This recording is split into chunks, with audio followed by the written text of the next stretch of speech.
¿Qué harías si tu hijo de 7 años te despertara una madrugada gritando sobre soldados egipcios que perseguían esclavos por el desierto? ¿Y si te dijera con lágrimas en los ojos que vio el Mar Rojo abrirse en dos hace más de 3000 años? En las calles empedradas de Campeche, donde el aroma del recado rojo se mezcla con la brisa salada del Golfo de México, vivía una familia que jamás imaginó que su tranquila existencia se convertiría en uno de los casos de memoria pasada más perturbadores de México. Los Vázquez eran una familia tradicional católica. Miguel, pescador de camarón en el puerto de Lerma, y su esposa Carmen, maestra de catecismo en la parroquia de San Francisco de Asís, habían construido una vida sencilla pero plena en una casa de mampostería pintada de amarillo canario en el barrio de San Román. Su único hijo, Eliab, había nacido en una calurosa tarde de marzo del 2017, bajo el sonido de las gaviotas que anunciaban la marea alta. Desde sus primeros años, Eliab fue un niño aparentemente normal.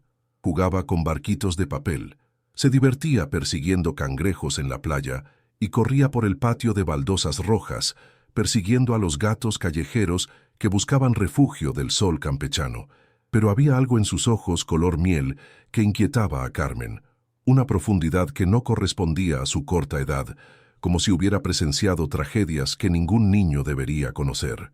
Era esa mirada que tienen los ancianos cuando recuerdan guerras lejanas, pero atrapada en el rostro de un pequeño que apenas balbuceaba sus primeras palabras. Durante sus primeros 5 años, los únicos detalles extraños eran pesadillas ocasionales.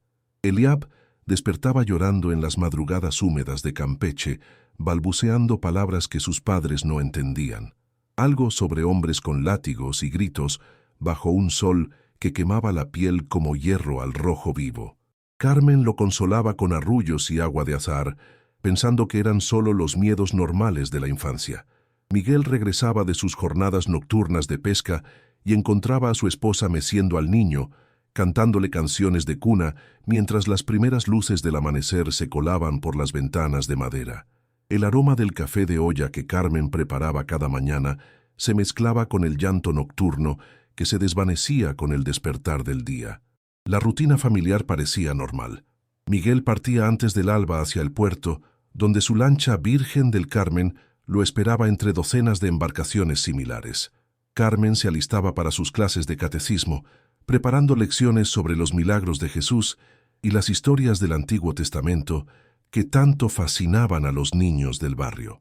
Pero fue en la mañana del 15 de agosto de 2024, día de la Asunción de la Virgen María, cuando todo cambió para siempre. El calor era sofocante, típico de agosto en la península yucateca.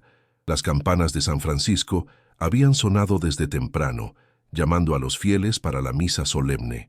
La familia había asistido a misa en la parroquia de San Francisco. Como cada domingo, el padre Aurelio había concluido su homilía sobre los milagros de Dios y los feligreses se dirigían lentamente hacia la salida, persignándose ante el crucifijo colonial que presidía el altar mayor. El aire dentro de la iglesia estaba cargado de incienso y del murmullo de oraciones susurradas. Eliab caminaba de la mano de su madre, sus pequeños pies descalzos en sandalias, tocando las baldosas frías del templo, cuando de repente se detuvo en seco frente a una imagen de Moisés con las tablas de la ley. La pintura colonial mostraba al profeta barbado, vestido con túnicas blancas, sosteniendo las tablas de piedra, mientras rayos de luz dorada emanaban de su figura. Sus pequeños dedos se soltaron de los de Carmen y quedó inmóvil, como si hubiera visto un fantasma.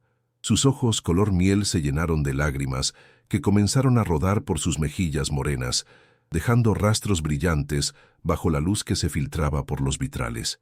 «Mi hijo, ¿qué te pasa?», preguntó Carmen arrodillándose junto a él sobre las baldosas frías, sintiendo cómo el corazón se le aceleraba al ver la expresión de terror y reconocimiento en el rostro de su pequeño.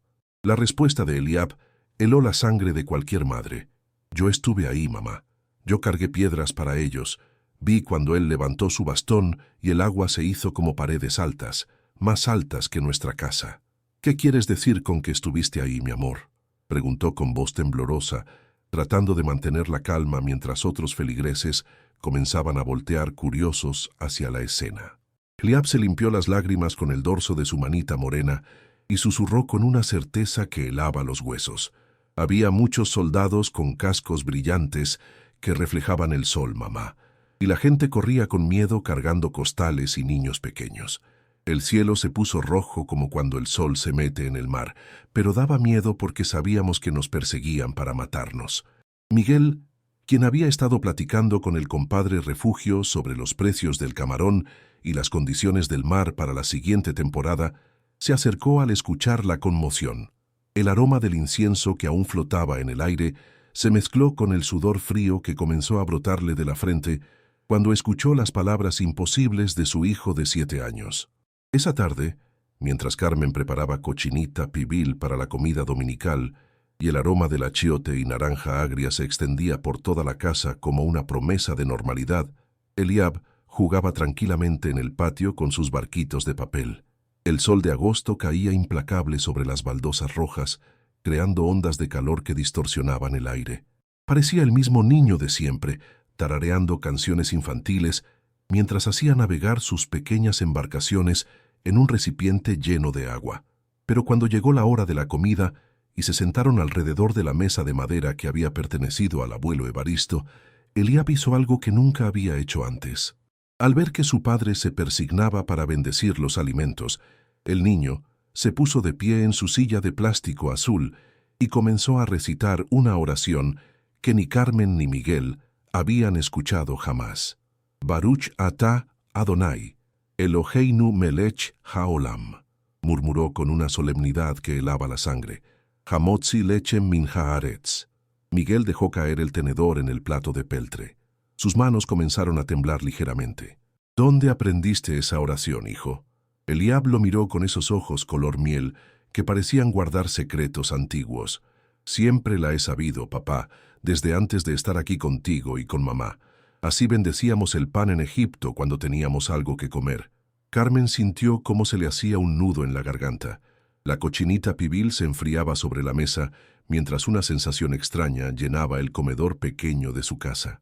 Mi amor, ¿qué significan esas palabras?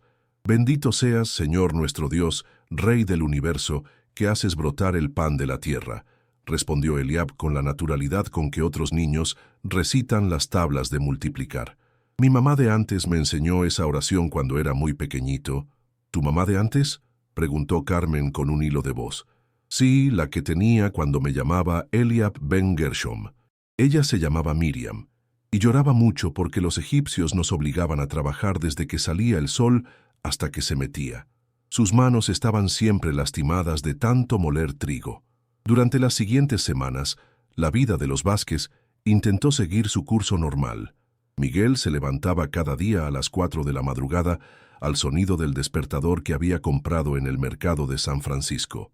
Desayunaba huevos motuleños y frijoles refritos que Carmen le preparaba y se dirigía al puerto de Lerma, donde el olor a salitre y pescado fresco lo tranquilizaba con su familiaridad. Carmen continuaba con su rutina en la parroquia, organizando los horarios de las misas, preparando a los niños para su primera comunión y ayudando al padre Aurelio con los registros de bautizos, pero no podía concentrarse. Cada vez que veía a Eliab, recordaba esa oración en hebreo, esas palabras imposibles para un niño de Campeche. Los pequeños detalles extraños comenzaron a acumularse como arena que se filtra por los dedos. Eliab rechazaba categóricamente comer carne de cerdo, algo que nunca había hecho antes. No es limpio, decía con convicción cuando Carmen le ofrecía tacos de cochinita o longaniza campechana. Mi gente no come eso. ¿Tu gente? Preguntaba Carmen. ¿De qué gente hablas, mi amor? De los hijos de Jacob, respondía Eliab como si fuera la cosa más obvia del mundo, los que servíamos en las tierras de Faraón. Una tarde, mientras Carmen barría el patio y Eliab jugaba bajo la sombra del árbol de chico zapote que daba frutos desde hacía 20 años, el niño se acercó con un puñado de tierra roja en las manos. «Mamá», dijo con esa seriedad que ahora la aterrorizaba, ¿tú sabías que la arena del desierto corta los pies cuando caminas mucho tiempo descalzo? Carmen dejó de barrer. Sus manos comenzaron a temblar alrededor del mango de la escoba de palma. «¿Cómo sabes tú cómo se siente caminar en el desierto, Eliab?» El niño sonrió con una nostalgia que no correspondía a sus 7 años. Porque yo caminé por ese desierto durante mucho tiempo, mamá. 40 años llevamos nuestros rebaños y nuestras cosas, esperando llegar a la tierra que Dios nos había prometido. ¿40 años?, susurró Carmen, recordando las clases de catecismo donde había enseñado sobre el Éxodo. Sí, mamá. Yo era joven cuando salimos de Egipto, pero cuando llegamos a la tierra prometida, ya era un hombre con barba y esposa. Cada mañana, Carmen despertaba con la esperanza de que todo hubiera sido un sueño extraño. Pero cada día, Eliab le recordaba que algo sobrenatural estaba ocurriendo bajo su techo de láminas de zinc. Sus conocimientos sobre la vida en el desierto eran imposiblemente detallados. Hablaba de cómo construían refugios temporales con pieles de cabra y cómo organizaban las tribus en campamentos específicos. Describía el sabor del maná como pan dulce que sabía diferente cada mañana, a veces como miel, a veces como tortas hechas con aceite. Una semana después del incidente en la iglesia, mientras el aroma del café de olla llenaba la cocina y los rayos del sol matutino se filtraban por la ventana que daba al patio, Eliab apareció en el marco de la puerta con una expresión que Carmen ya había aprendido a temer. «Mamá», dijo subiendo a su silla de plástico azul, «¿tú sabes por qué Dios nos mandó las plagas a los egipcios?» Carmen casi dejó caer la olla de peltre donde hervía el café. «¿Qué plagas, mi amor?» «Las 10 plagas. Primero el agua se volvió sangre, y los peces se murieron. Después vinieron las ranas, muchísimas ranas que saltaban por toda la casa de mi amo. Luego, los mosquitos que nos picaban hasta dejarnos la piel hinchada». Los ojos de Eliab se ensombrecieron con el recuerdo. Pero la peor fue cuando se murieron los primogénitos egipcios. Esa noche oímos llantos terribles desde las casas grandes. Nosotros pusimos sangre de cordero en nuestras puertas para que el ángel de la muerte pasara de largo. Miguel, quien estaba alistándose para ir al puerto, se quedó inmóvil con la camisa de pescar a medio abrochar. Los detalles que describía su hijo no aparecían en ningún catecismo infantil que conociera. «¿Y tú viste todo eso, mijo?», preguntó con voz ronca. «Sí, papá. Yo era el que ayudaba a mi papá Gershom a juntar los ladrillos. Cada día nos daban menos paja para hacerlos, pero teníamos que entregar la misma cantidad o nos pegaban con varas». El niño se bajó de la silla y se acercó a la ventana, mirando hacia el horizonte, como si pudiera ver algo que sus padres no podían percibir. Cuando llegó Moisés y habló con Faraón, al principio las cosas se pusieron peor para nosotros. Los capataces nos gritaban más fuerte y nos daban más trabajo, pero mi papá Gershom decía que teníamos que tener fe, que el Dios de Abraham nos iba a sacar de ahí. Esa tarde, después de que Miguel regresara del puerto con las redes vacías y el rostro curtido por el sol caribeño, decidieron hacer algo que nunca habían hecho: interrogar sistemáticamente a su propio hijo. Carmen había preparado agua fresca de chaya con limón, y los tres se sentaron en el patio, bajo la sombra creciente del chico zapote. El calor seguía siendo intenso, pero una brisa ligera del Golfo comenzaba a refrescar el ambiente. Las primeras sombras de la tarde se extendían por las baldosas rojas como dedos largos y oscuros. «Eliab», comenzó Miguel con voz suave pero firme, «cuéntanos más sobre tu papá Gershom. ¿Cómo era?» Los ojos color miel del niño se iluminaron como cuando los pescadores encienden sus faros en alta mar. «Era alto como tú, papá Miguel, pero más flaco, porque casi nunca teníamos suficiente comida. Tenía manos muy grandes y fuertes de tanto cargar ladrillos pesados». Eliab gesticuló con sus pequeñas manos morenas, tratando de mostrar el tamaño. Su barba era negra con rayitas grises, y siempre olía a barro y sudor porque trabajaba desde que amanecía hasta que se metía el sol. «¿Y qué más recuerdas de Egipto?», preguntó Carmen, sintiendo cómo su corazón se aceleraba con cada respuesta. «Recuerdo que vivíamos en casas de adobe, pero no como esta», señaló las paredes amarillas de su hogar campechano. «Eran más pequeñas, con techos planos y sin ventanas grandes. Dormíamos en el suelo sobre esteras tejidas que mi mamá Miriam hacía con juncos del río». El niño hizo una pausa, como si estuviera viendo las imágenes en su mente. «El río era muy grande, mamá Carmen, más grande que el mar de aquí. Se llamaba Nilo y tenía cocodrilos enormes que daban mucho miedo». Miguel intercambió una mirada nerviosa con Carmen. ¿Tú viste esos cocodrilos, mijo? Sí, papá. Una vez cuando era más pequeño, fui con otros niños a buscar juncos para nuestras mamás. Un cocodrilo salió del agua y se llevó a mi amigo Josué. Nunca lo volvimos a ver. La voz de Eliab se quebró ligeramente. Por eso, cuando los egipcios nos obligaban a echar a los bebés varones al río, sabíamos que los cocodrilos se los iban a comer. Carmen sintió un escalofrío que le recorrió la espalda a pesar del calor tropical.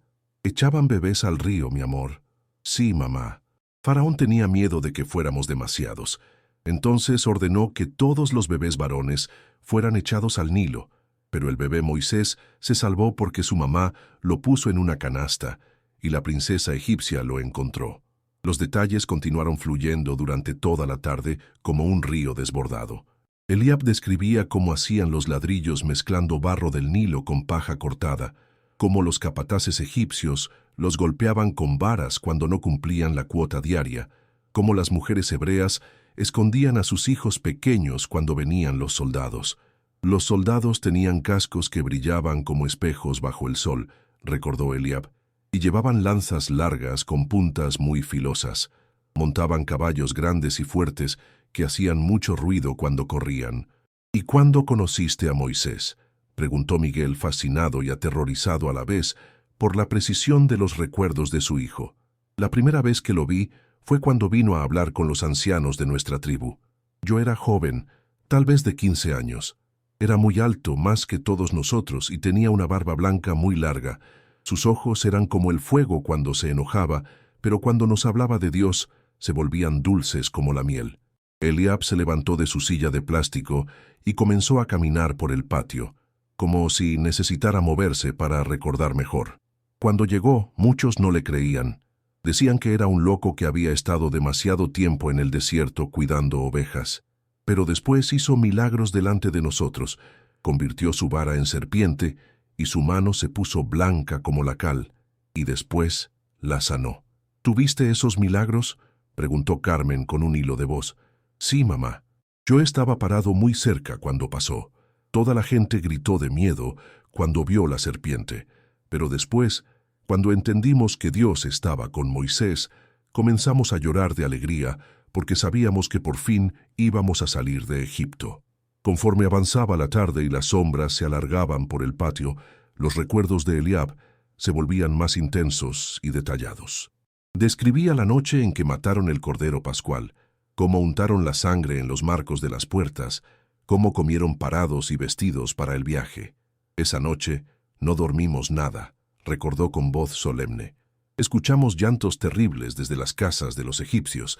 El ángel de la muerte había matado a todos sus primogénitos, desde el hijo de Faraón hasta el hijo del último esclavo egipcio.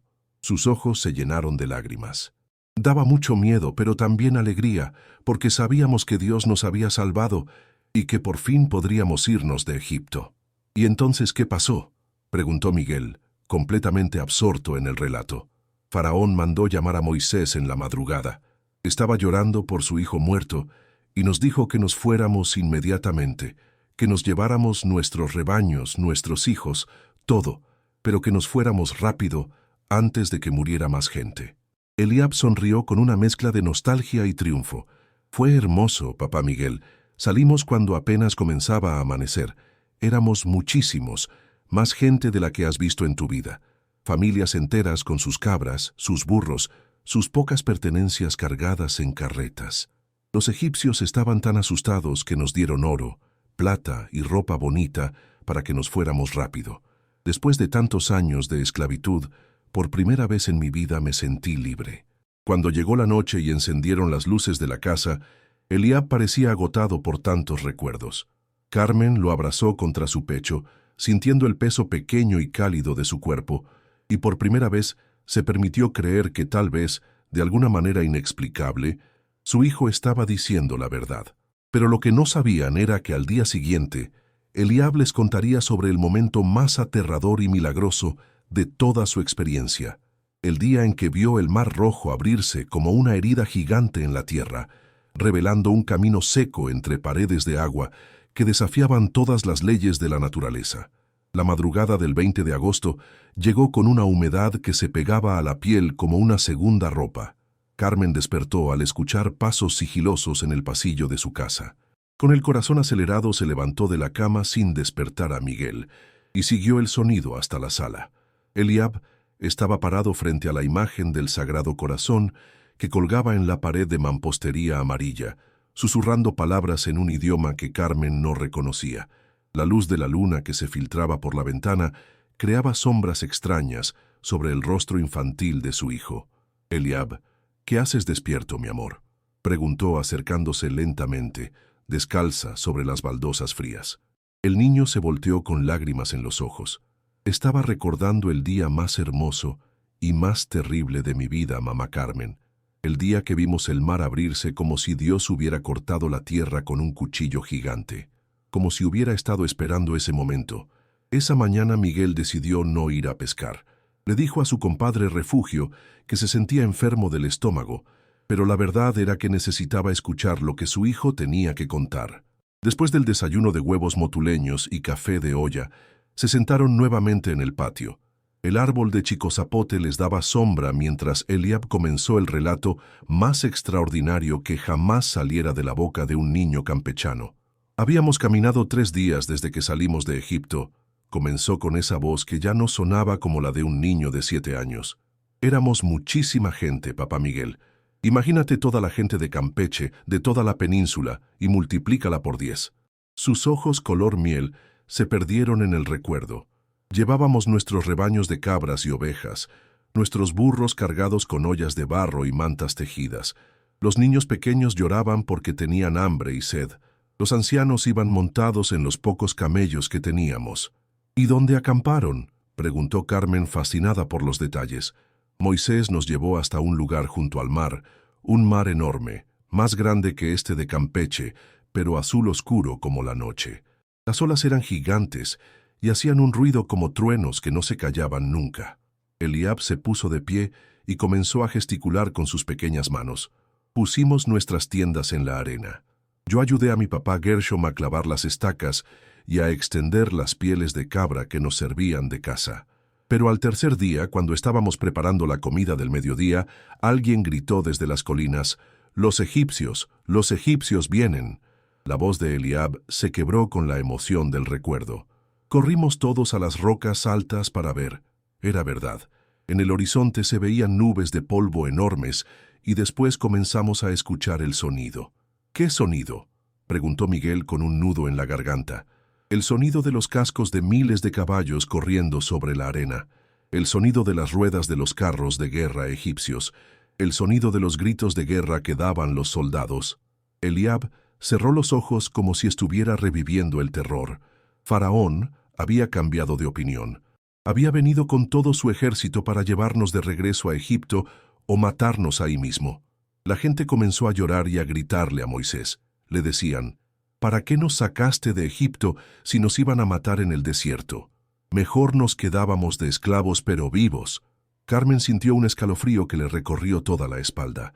«¿Y qué hizo Moisés?». Se subió a una roca alta para que todos lo pudiéramos ver y oír. Tenía su vara de pastor en la mano derecha y levantó la izquierda para que se callara la gente. Eliab imitó el gesto, alzando su pequeña mano como si fuera el gran profeta. Gritó con una voz que se escuchaba por encima del ruido del mar y de los llantos: «No tengan miedo, quédense quietos y verán la salvación que el Señor les dará hoy.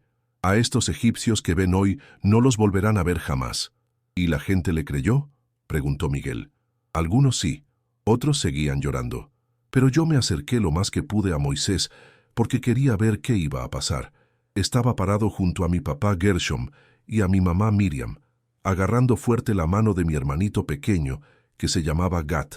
Los ojos de Eliab se iluminaron con un brillo que parecía venir de muy adentro. Entonces Moisés caminó hasta la orilla del mar. Las olas enormes le mojaban los pies descalzos. Levantó su vara hacia el cielo y comenzó a orar en voz muy alta. «¿Qué pasó después?», susurró Carmen, completamente absorta en el relato. «Al principio no pasó nada. Los egipcios se acercaban cada vez más. Ya podíamos ver sus caballos, sus carros dorados que brillaban bajo el sol, sus lanzas y escudos. Calculé que llegarían antes de que se pusiera el sol. Eliab hizo una pausa dramática, como si quisiera que sus padres sintieran la misma tensión que él había vivido miles de años atrás. Pero entonces comenzó a levantarse un viento muy fuerte, más fuerte que los nortes que llegan a Campeche en noviembre, un viento que venía del este y que olía diferente, como a rayos y a poder de Dios. El viento se hizo cada vez más fuerte. Las mujeres tenían que sujetar sus mantas para que no se las llevara volando. Los niños pequeños lloraban porque la arena les pegaba en los ojos. ¿Y el mar?, preguntó Miguel con la voz ronca de emoción. «Ah, papá Miguel, eso fue lo más hermoso y terrible que he visto en toda mi vida», exclamó Eliab con los ojos brillantes de lágrimas. El mar comenzó a moverse de manera extraña. Las olas grandes se fueron haciendo más pequeñas, como si una mano gigante las estuviera calmando. Y entonces, Eliab extendió los brazos todo lo que pudo. El agua comenzó a separarse, como si fuera un muro gigante que se estuviera abriendo por la mitad. El agua se levantó hacia el cielo, formando dos paredes enormes, más altas que las iglesias más altas. ¿Y qué había en el medio?, preguntó Carmen con el corazón acelerado. Tierra seca, mamá.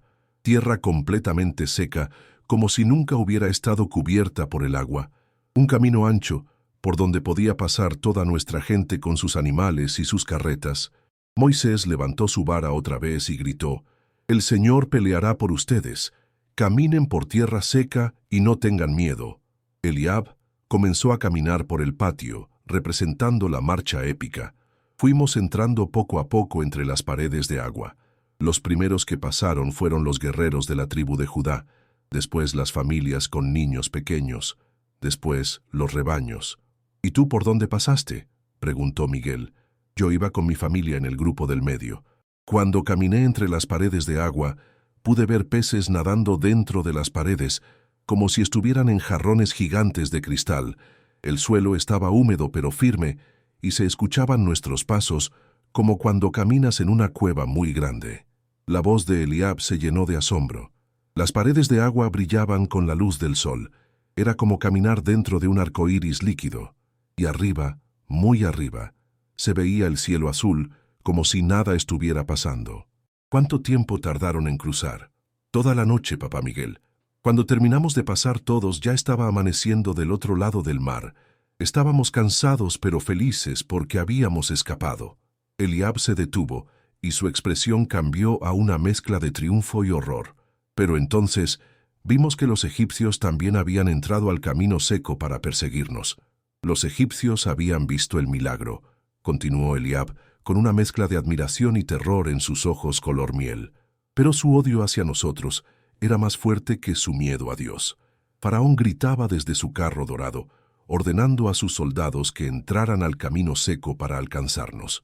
El niño caminó hasta el borde del patio, donde las baldosas rojas se encontraban con la tierra del jardín, como si estuviera parado nuevamente en la orilla de aquel mar imposible. Desde donde estábamos, del otro lado del mar, podíamos verlos entrar entre las paredes de agua. Sus caballos resoplaban y piafaban, como si supieran que algo malo iba a pasar. Los carros de guerra brillaban como oro bajo la luz del amanecer. Carmen sintió que se le erizaba la piel a pesar del calor campechano. ¿Y qué hicieron ustedes? Moisés se subió otra vez a una roca alta, pero ahora estaba del otro lado del mar. Tenía la vara levantada hacia el cielo y su barba blanca se movía con el viento que todavía soplaba fuerte. Eliab imitó la postura solemne del profeta. Gritó con una voz que se oía por encima del ruido del viento y de los cascos de los caballos egipcios. «El Señor va a pelear por Israel. Vean cómo destruye a nuestros enemigos». Los egipcios ya habían avanzado hasta la mitad del camino seco. Veíamos sus cascos brillantes, sus lanzas apuntando hacia adelante, sus caballos corriendo entre las paredes de agua que se alzaban como montañas líquidas a ambos lados. Miguel se inclinó hacia adelante en su silla de plástico. «¿Entonces qué pasó, mijo?» Moisés extendió su mano sobre el mar otra vez, pero esta vez no para abrirlo, sino para cerrarlo. La voz de Eliab se quebró con la emoción del recuerdo. Al principio no pasó nada. Los egipcios siguieron avanzando, gritando sus gritos de guerra, pero entonces el viento comenzó a cambiar de dirección. Las paredes de agua empezaron a temblar, como cuando tiembla la tierra pero en el agua.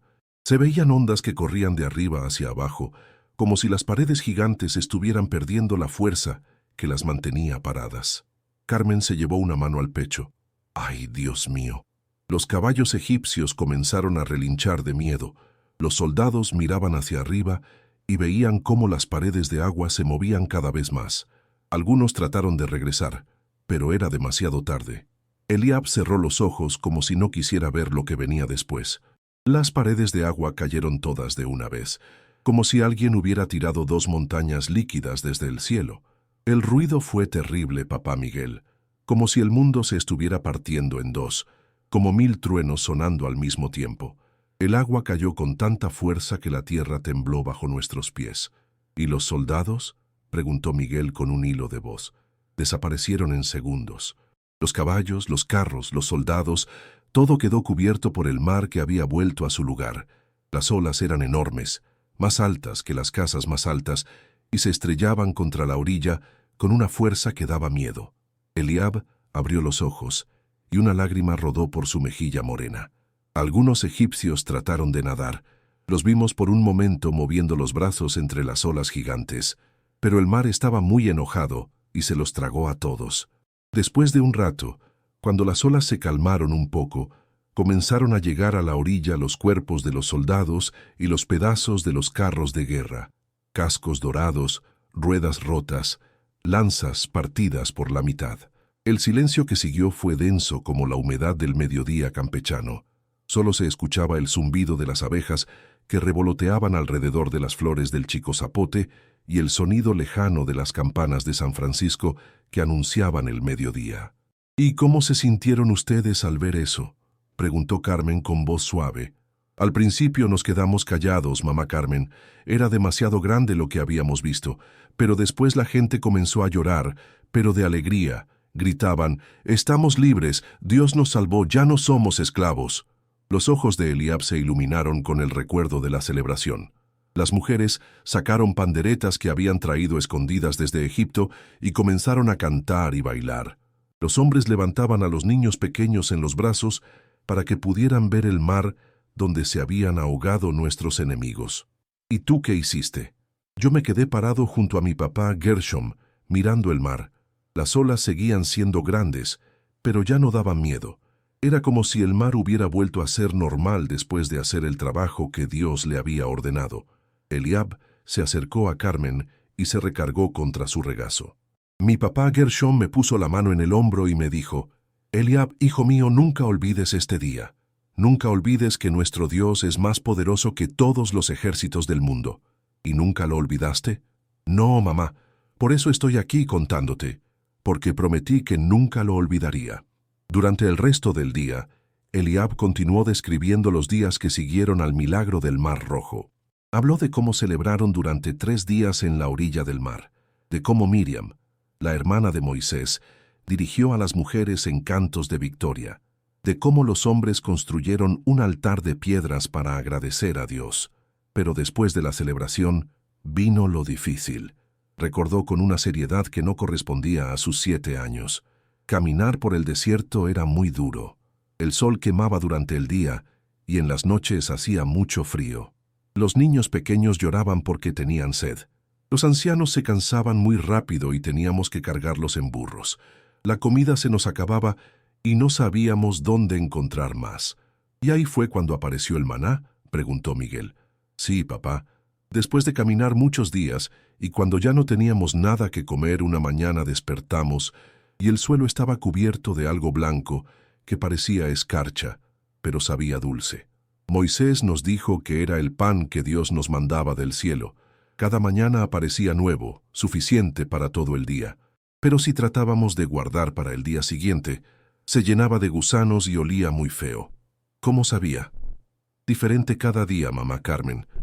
A veces sabía como tortas de miel, a veces como pan con aceite, a veces como fruta dulce, pero siempre nos quitaba el hambre. Conforme avanzaba la tarde, los recuerdos de Eliab se volvían más vividos y detallados. Describía las tiendas de campaña hechas con pieles de cabra, cómo organizaban las tribus en campamentos específicos alrededor del tabernáculo, cómo los sacerdotes Ofrecían sacrificios cada mañana y cada tarde. ¿Conociste personalmente a Moisés?, preguntó Carmen. Sí, mamá. Una vez me acerqué a él cuando estaba sentado junto a su tienda, resolviendo problemas entre las familias.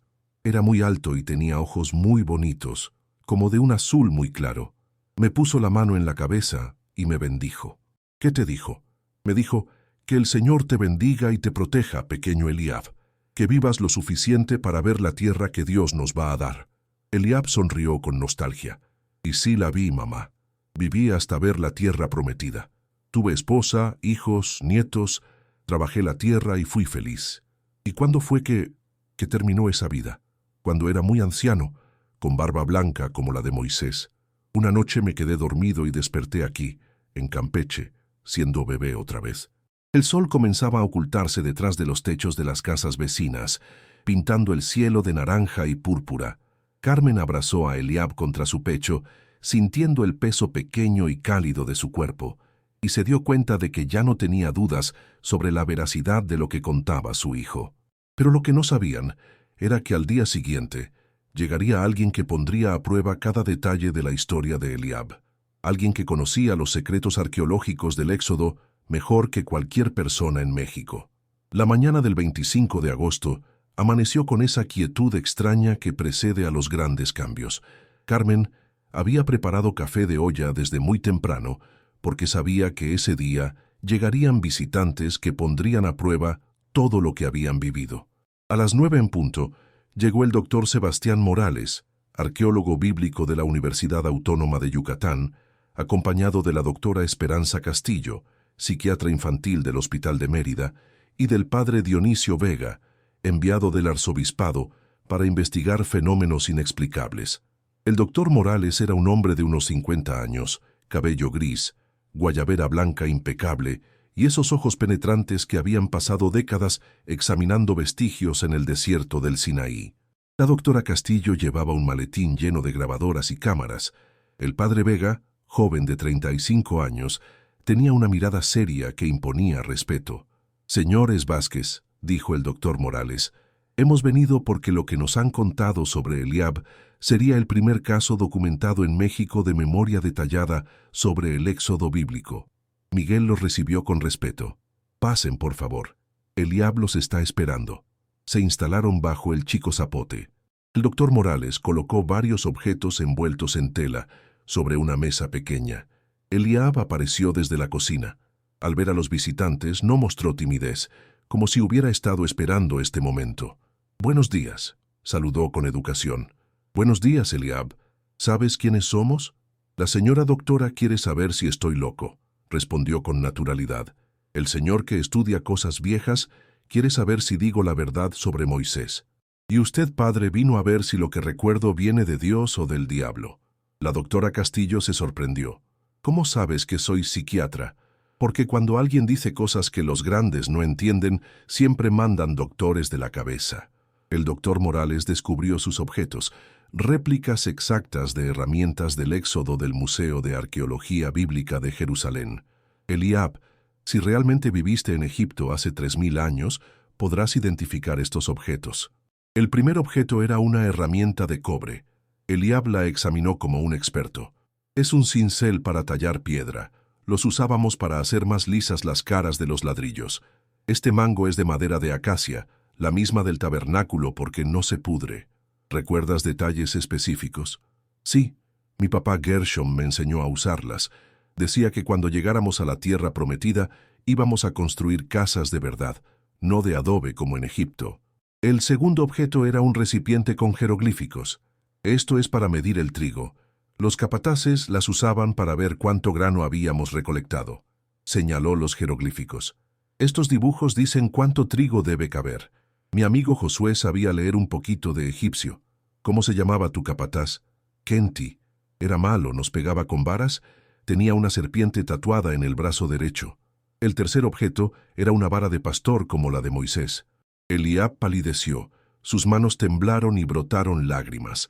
«La vara del maestro», susurró. «Eliab, cuéntanos qué recuerdas». Era exactamente como esa, de madera de almendro, con la punta curvada. Con ella hizo todos los milagros. La convertía en serpiente. Tocó las aguas del Nilo, dividió el Mar Rojo. ¿Dónde estabas cuando dividió el mar? Junto a mi familia, como a 20 pasos detrás de él. Vi cuando levantó la vara y gritó la oración en hebreo. ¿Recuerdas esa oración? Eliab cerró los ojos. Adonai Ishmilchama, Adonai Shemo, Yamin Adonai Needari, Yamin Adonai Romeima. El silencio era denso. El doctor Morales palideció. ¿Qué significan esas palabras?, preguntó Miguel. Es hebreo antiguo, respondió temblando. Significa, el Señor es guerrero, el Señor es su nombre, la diestra del Señor es magnífica. Esas palabras aparecen en el Cántico de Moisés, pero solo los especialistas conocen la versión original. ¿Hay más?, preguntó la doctora. Sí, después Moisés gritó, Ruach Elohim merachefet al pnei hamayim, y el viento de Dios comenzó a soplar sobre las aguas. El doctor se levantó bruscamente y caminó al otro extremo del patio. ¿Qué pasa?, preguntó Carmen. Se volteó con lágrimas. He pasado 25 años estudiando el Éxodo. La pronunciación de este niño del hebreo antiguo es perfecta. Esas palabras sobre el viento de Dios solo aparecen en un papiro del siglo III, encontrado en 1994. ¿Y eso qué significa? Ese papiro nunca ha sido traducido al español. Está en El Cairo y solo 3 personas han tenido acceso. La doctora Castillo guardó su grabadora. Como psiquiatra, certifico que Eliab no presenta trastornos mentales. Su memoria es extraordinariamente coherente. El padre Vega se arrodilló frente a Eliab. Hijo, cuando esa vida terminó, ¿qué fue lo último que recuerdas? Eliab sonrió. Vi una luz brillante. Una voz me dijo que algún día regresaría para recordar a la gente que los milagros de Dios son reales. Se acercó al padre. Por eso estoy aquí, padre, para que la gente sepa que Dios sí dividió el mar, que sí cumple sus promesas. Esa tarde, cuando los visitantes se marcharon, la casa volvió a su quietud, porque en Campeche un niño había dado el testimonio más detallado del Éxodo que el mundo moderno había escuchado. 6 meses pasaron desde la visita de los expertos. Los informes permanecían clasificados, pero los rumores volaron por toda la península como gaviotas sobre el Golfo, trayendo curiosos y escépticos de todo México. La Casa Amarilla intentó regresar a la normalidad. Miguel seguía levantándose antes del amanecer, dirigiéndose al puerto donde el salitre lo tranquilizaba. Carmen continuaba en la parroquia, aunque el padre Aurelio la miraba con nuevo respeto. Pero Eliab había comenzado a olvidar. No súbitamente, sino gradualmente, como cuando la marea borra los castillos de arena. Los recuerdos de Eliab ben Gershom se desvanecían como humo de copal, reemplazados por experiencias cotidianas de un niño campechano que aprendía a nadar y coleccionaba caracolas. Una tarde de marzo, Carmen encontró a Eliab dibujando en la tierra bajo el chico zapote. ¿Qué dibujas, mi amor? Una casa, mamá. Nuestra casa. Era simple como todos los dibujos infantiles. Casa cuadrada, puerta rectangular, ventanas, un sol sonriente. ¿Ya no recuerdas la otra casa? La de la tierra prometida. Eliab arrugó la frente como quien trata de recordar un sueño lejano. A veces sí, pero como una película vieja. Se encogió de hombros. Pero esta es mi casa de verdad. Aquí están tú y papá Miguel. Carmen sintió alivio y melancolía. Su hijo regresaba a la infancia normal, pero extrañaba esa conexión divina que había transformado su fe. «¿Extrañas a Moisés?», sonrió con serenidad. «No lo extraño porque nunca se fue. Está aquí», se tocó el pecho, «y aquí», señaló el cielo donde las nubes formaban figuras caprichosas. Las visitas de curiosos se espaciaron hasta desaparecer. La casa volvió a ser una casa normal, donde vivía una familia que había experimentado algo extraordinario y lo guardaba como tesoro. El doctor Morales siguió visitándolos ocasionalmente. Una tarde, tomando café de olla, compartió noticias desde las universidades. El caso de Eliab ha sido catalogado como fenómeno auténtico inexplicable por el Instituto de Estudios Bíblicos de Jerusalén, dijo mostrando una carta oficial. La comunidad académica reconoce que lo que vivieron fue real. ¿Van a hacer público el caso? No, hijita. Se mantiene en archivos especiales. Pero si Eliab quiere estudiar arqueología o investigar la Biblia, tendrá las puertas abiertas en las mejores universidades. Esa noche, en el patio bajo las estrellas del Golfo, Carmen y Miguel reflexionaron. ¿Hicimos bien al permitir que vinieran todos esos doctores?, preguntó Miguel. Carmen tomó su mano curtida por el mar. No tuvimos opción. Cuando Dios te elige para algo grande, no puedes negarte. ¿Y ahora qué pasará con Eliab? Crecerá normal. Estudiará, jugará, se enamorará, formará familia. Sonrió en la oscuridad. Pero siempre cargará la certeza de que los milagros son reales. Un año después, Eliab cumplía 9 años. La fiesta fue modesta con vecinos, primos de Mérida y pastel de chocolate con coco. Mientras soplaba las velitas, Carmen vio que ya no quedaba rastro visible de Eliab Ben Gershom. Su hijo era completamente Eliab Vázquez, niño de Campeche, hijo de pescador y maestra, estudiante que coleccionaba tarjetas de fútbol. Pero al recoger después de la fiesta, Eliab se acercó con algo en la mano. «Mamá, encontré esto en mi cuarto». Era una concha marina espiral que brillaba con tonos dorados y azules. ¿De dónde salió? Se encogió de hombros, pero en sus ojos apareció por un instante esa profundidad antigua. No sé, pero cuando la toco me siento tranquilo, como si alguien me cuidara desde lejos. Carmen guardó la concha con las fotos de bebé, los documentos universitarios y las cartas del doctor. Tesoros de una experiencia que había cambiado su comprensión de la existencia. Los años pasaron. Eliab creció, se graduó con excelentes notas, descubrió su pasión por la historia antigua y ayudaba a Miguel en la pesca. Los recuerdos se convirtieron en un sueño vívido de la infancia. Pero en las noches silenciosas de Campeche, cuando la brisa del Golfo movía las hojas del chico zapote, a veces se escuchaba algo como una oración en hebreo o una canción de cuna que venía de muy lejos en el tiempo, velando el sueño de quien una vez presenció el momento que cambió la historia. Porque hay verdades que trascienden la memoria, milagros que sobreviven a la muerte y promesas que se cumplen de maneras incomprensibles. En una casa pequeña de Campeche, vivía la prueba de que a veces, cuando Dios lo requiere, un alma puede regresar para recordarnos que los milagros nunca dejaron de existir. Solo esperan el momento perfecto para revelarse, como el mar que se abre cuando la fe es más fuerte que el miedo. Si esta historia te hizo reflexionar sobre los misterios de la vida, compártela con alguien que necesite recordar que hay más de lo que nuestros ojos ven. Cuéntanos en los comentarios, ¿has sentido que conocías un lugar donde nunca habías estado? Tal vez tú también guardes recuerdos de una vida que creías olvidada.